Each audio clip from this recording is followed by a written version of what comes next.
Good day, drivers. So today I'm going to explain to you how an engine works or operates. So basically, an engine converts energy in the form of a fuel to motion. The fuel is burned and converted into heat. The heat develops pressure, which applies force to the engine's piston. The piston transfers this force as reciprocating motion to the engine's crankshaft. The crankshaft converts the reciprocating motion to rotary motion. The rotary motion is transferred through the drivetrain to provide motion to the vehicle's drive wheels. So basically I'm going to explain about piston, and as you can see, these are the piston right here. Okay, intake, compression. Well, this is just the basicality, just an example of what I'm gonna explain to you down the line. So the action of the piston are divided in 4 stroke. A piston stroke is the movement of the piston from TDC, which is top dead center, to BDC, which is bottom dead center. Okay, or from BDC to TDC. The complete power cycle requires 4 piston strokes.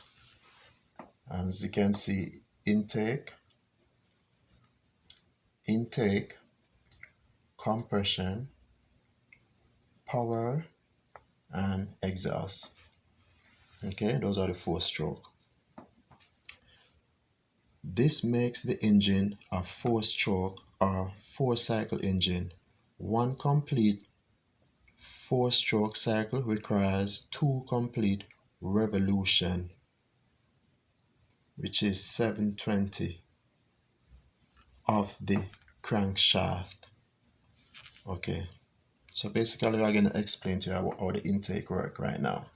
And this is going to be intake, which is number 1 cylinder. During the intake stroke, the piston moves down in the cylinder. The intake valve is open. The downward movement of the piston creates a partial vacuum in the cylinder. Atmospheric pressure forces the air-fuel mixture into the cylinder to fill the vacuum.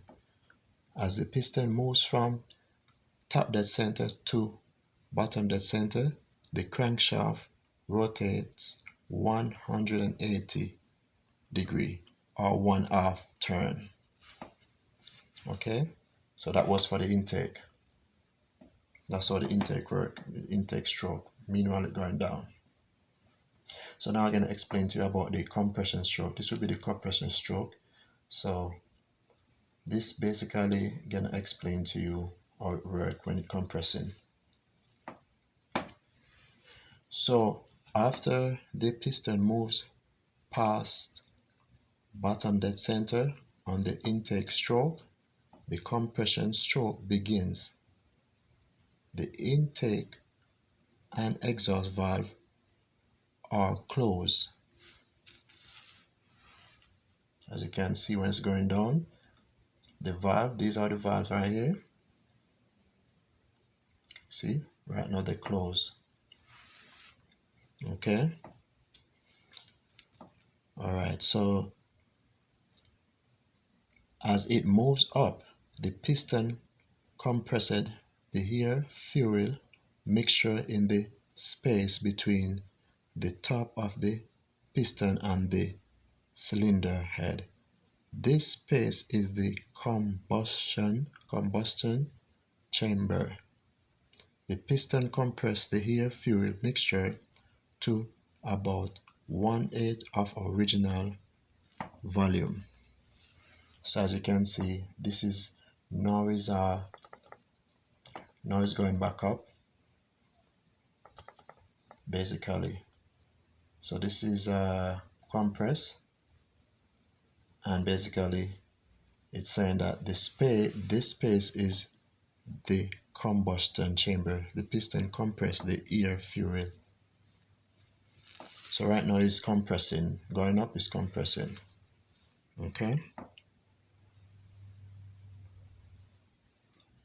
Okay, so I'm going to explain to you about the power stroke. So as the piston nears top dead center at the end of the compression stroke, both the intake and exhaust valves are closed. As you can see, this is a piston and this is the valve, they close. Okay.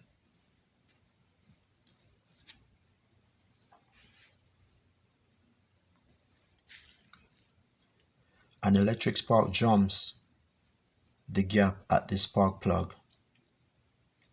As the mixture burns, high temperature and pressure are created in the combustion chamber. The force of the expanding combustion gases pushes down on the top of the piston. The connecting rod transmits this force to the crankshaft, which rotates another 180 from the top dead center to bottom dead center. Okay, so as you can see right here, that's want to better explain. So this is the spark plug. So the piston goes up, and this would be like the compression. Once it goes up, these two valves close, and it create the gas and the vacuum to mixture and create a mixture burns. High temperature and pressure are created in the combustion chamber, and the force expanded gases pushes down on the top of the cylinder, right? So the connecting rod transmit this force to the crankshaft, which rotates another 180. Yes, and there you go, you have because of the force, you got the plug ignite, the spark plug. Plug ignite and push back the cylinder down, and now we're gonna create the final stroke, which is the exhaust. Okay, so basically as the piston approach bottom dead center, which is this one here, as you can see,